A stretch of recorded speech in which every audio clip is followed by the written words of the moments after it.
Assalamualaikum warahmatullahi wabarakatuh. Waalaikumsalam warahmatullahi wabarakatuh.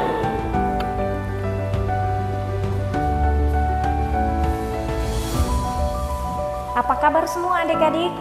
Alhamdulillah. Alhamdulillah. Oke, baik, sebelum kita mulai ya, Ibu berikan kesempatan kepada ketua tingkat untuk berdoa. Ayo.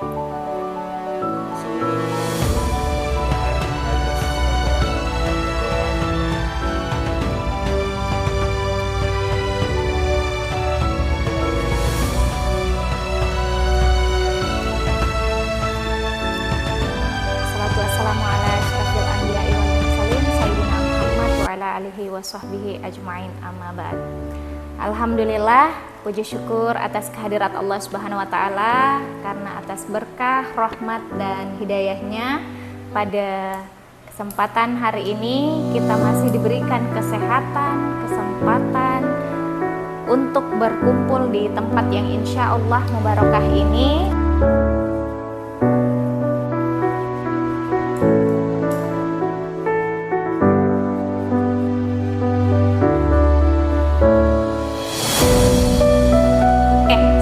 Lanjut, kita masuk ke sini dulu. Oke.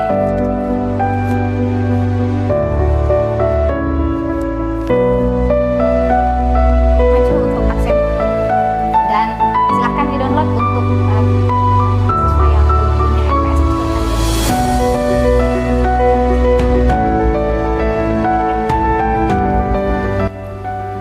Oke, silakan.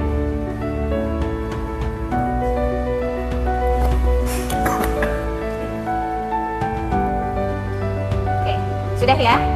Oke, sembari adik-adik mengisi presensi yang ada di sini, Ibu cek dulu karena Ibu lihat ada beberapa teman tak yang tidak hadir ya. Ibu tanya dulu, Manda Indrianti kemana? Izin. Oke, Aris Maulana? Sakit. Selanjutnya Arya Eka Surya? Oh, tidak ada.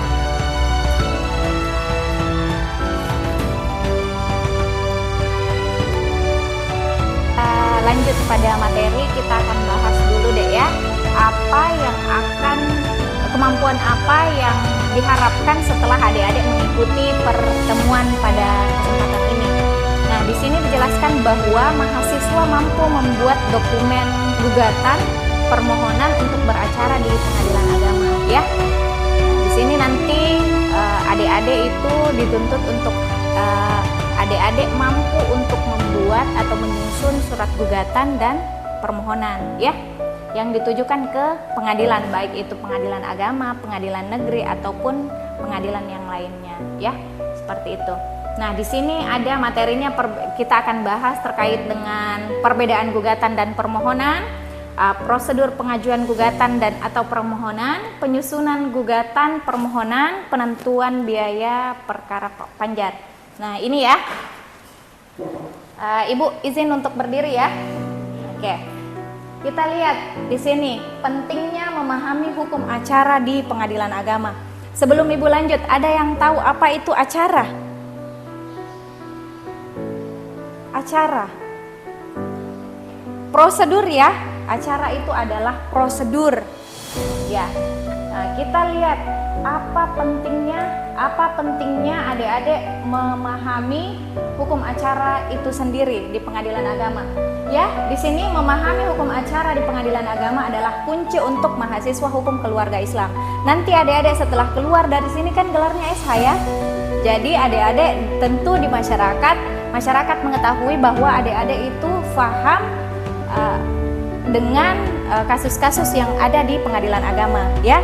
Dan pastinya adik-adik nanti setelah ini keluar dari sini mungkin ada yang jadi advokat, ada yang jadi notaris ya, bahkan mungkin ada yang jadi hakim. Nah, itu adik-adik harus tahu terkait dengan hukum acara yang ada di pengadilan ini ya, seperti itu. Karena pengetahuan ini memungkinkan untuk mengerti prosedur atau tahapan beracara yang diperlukan dalam sistem peradilan. Dengan pemahaman yang baik, mahasiswa dapat mempersiapkan diri untuk praktik hukum yang lebih efektif dan efisien ya. Nah, selanjutnya kita lihat ada prosedur pengajuan gugatan dan permohonan. Tadi ada yang kita lihat pada saat observasi di lapangan ya. Kita lihat ada PTSP, ada pos bakum, ada tadi yang bilang kasir. Nah, itu ada bank mini di pengadilan ya.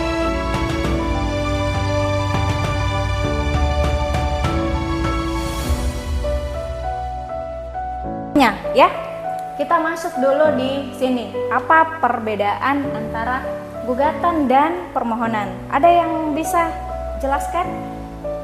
Waalaikumsalam. Ini ya, gugatan versus permohonan.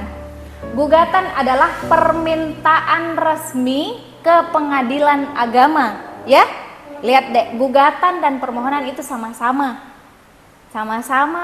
permintaan kepada pengadilan agama untuk menyelesaikan sengketa yang melibatkan pihak-pihak tertentu dalam konflik hukum.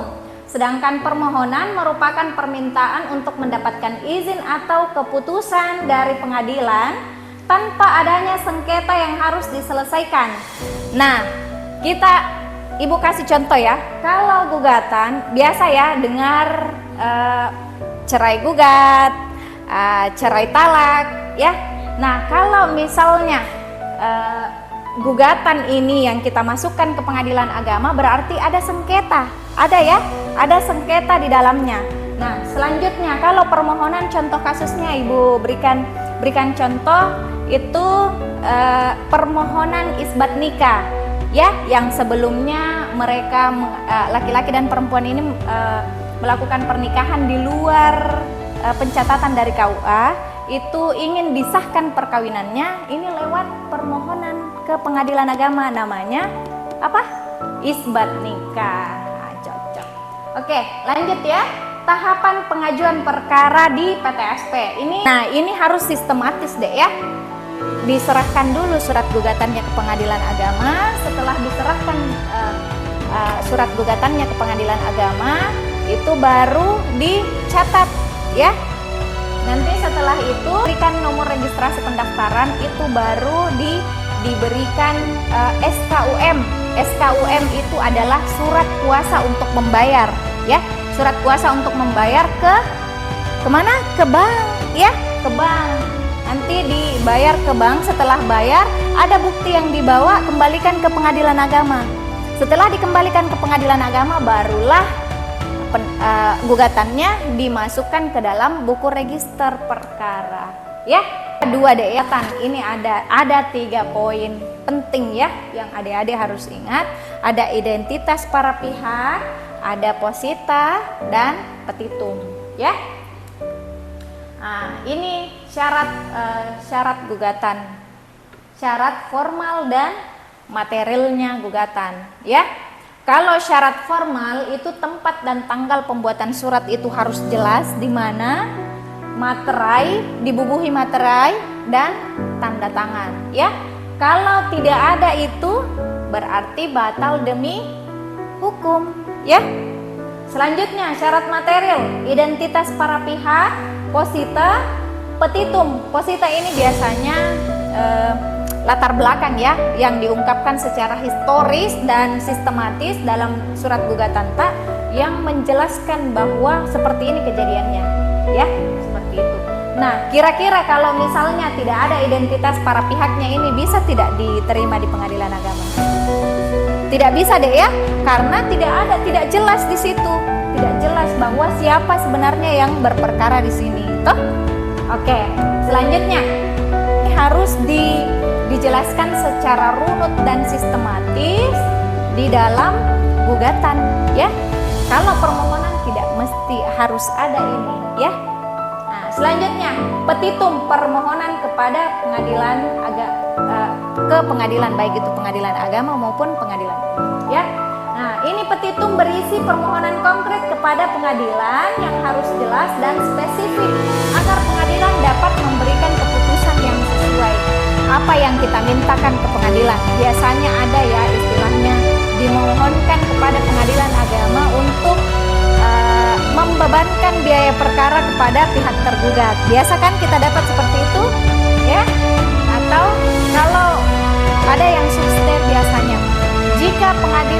majelis hakim berpendapat lain, mohon untuk memberikan putusan yang seadil-adilnya. Itu isi petitum ya. Seperti itu. Oke, ada anakannya, ada hadana kalau dia punya anak ya. Ada anaknya, hadana, ada biasa gonogininya, ada warisan. Ya, seperti itu. Nah, selanjutnya format permohonan isbat nikah. Ini, permohonan isbat nikah juga memiliki format khusus yang mencakup identitas para pihak dan alasan pemohon, ya.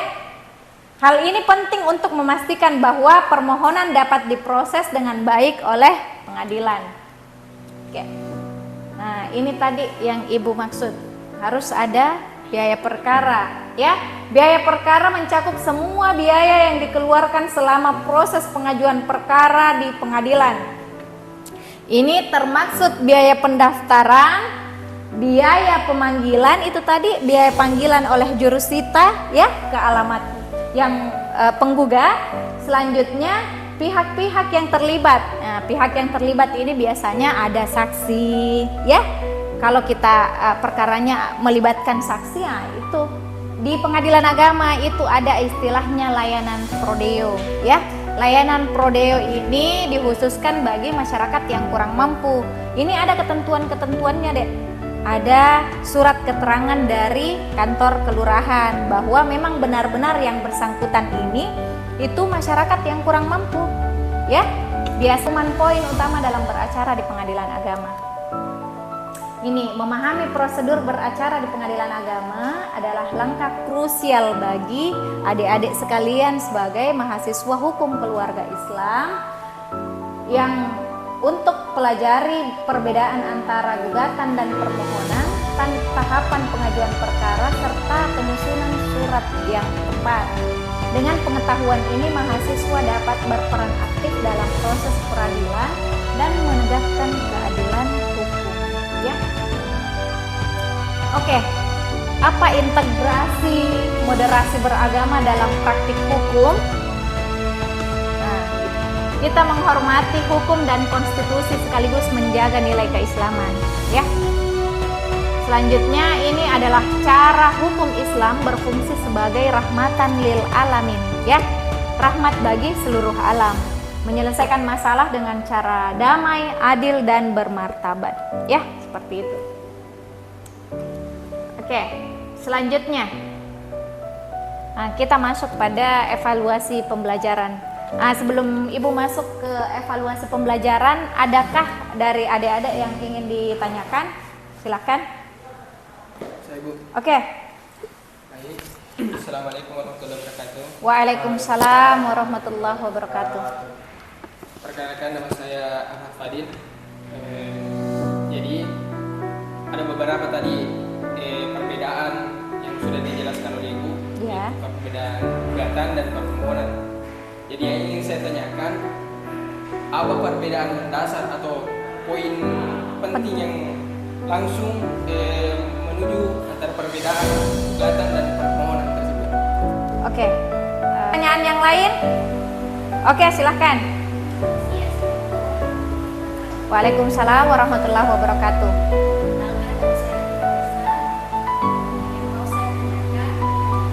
Berisi sengketa, ya. Ada sengketa yang diajukan ke pengadilan agama, ada hak yang tidak terpenuhi, makanya penggugat ini mengajukan gugatan ke pengadilan agama. Sedangkan kalau permohonan itu ada yang dimohonkan ke pengadilan agama untuk ditetapkan, ya. Berarti tidak ada gugatan di dalam permohonan, ya. Itu tidak ada gugatan di dalam permohonan. Nah, sedangkan hasil akhir dari keduanya itu kalau untuk gugatan, dia hasil akhirnya adalah berupa putusan atau ingkrah, ya. Sedangkan kalau permohonan itu hasil akhirnya adalah penetapan, ya. Ini sebagai tugas kita pada pertemuan kali ini, adik-adik Ibu minta untuk adik-adik membuat surat gugatan, ya. Entah perkara apa itu terserah adik-adik. Silakan.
bagus. Ini sudah ada dua pihak yang berperkara, ada positanya. Oke, petitung oke. Kita oke, penggugat. Oke, ini gugatan cerai ya. Oke, ini wan prestasi. Kita oke, hadana.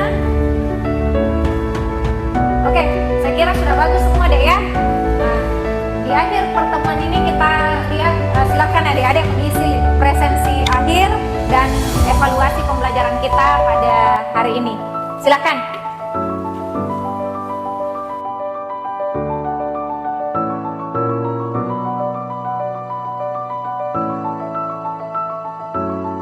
Setelah mengikuti kelas kita hari ini, ada adik-adik sudah memahami prosedur pendaftaran perkara di Pengadilan Agama. Selanjutnya memahami perbedaan gugatan dan permohonan. Dan yang terakhir, adik-adik mampu membuat surat gugatan. Nah, adik-adik sudah list presensinya, kemudian tugasnya nanti kita kumpulkan di Google Classroom saja ya, yang ada tadi link kita akses di sini. Baik, saya kira itu saja. Tapi sebelum Ibu tutup, Ibu berikan satu pantun untuk adik-adik. Tolong cakepnya ya. Bila hakim mengetuk palu. Oke. Keadilan harus ditegakkan selalu. Hukum acara jadi panduan baku agar perkara dapat diputuskan satu waktu. Oke. Saya kira itu saja materi kita pada pertemuan kali ini. Billahi fisabilil haq, fastabiqul khairat. Assalamualaikum warahmatullahi wabarakatuh.